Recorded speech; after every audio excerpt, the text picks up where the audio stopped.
కొడాలి నాని గారు నియోజకవర్గం అది, భయభ్రాంతులు గురి చేయాలి. ఎవడో వైసీపీ జెండా పట్టుకోకూడదు, అక్కడ భయపడి పారిపోవాలి. ఇదే వీళ్ళ ఉద్దేశం. నిజంగా కనుక మీకు ఛాలెంజ్ చేస్తాను, ఒక 5-6 నెలలు ఆగండి, లేదా 7-8 నెలలు.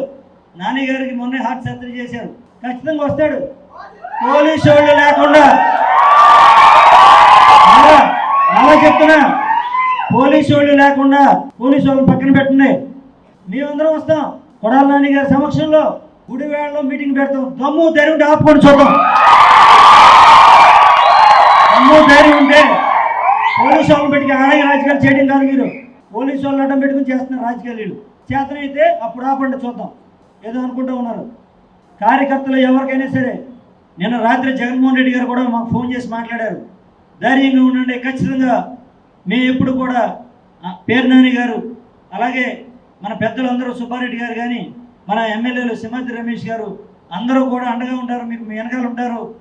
మన అనిల్ అన్న కానీ, అలాగే చక్రి అన్న, కిట్టు, జట్టి గురునాథం గారు, ఇలా పెద్దలందరూ కూడా రాత్రి నుంచి కూడా పాపం మాకంటే ఎక్కువ వాళ్ళు ఆందోళన చెందుతూ ఉన్నారు.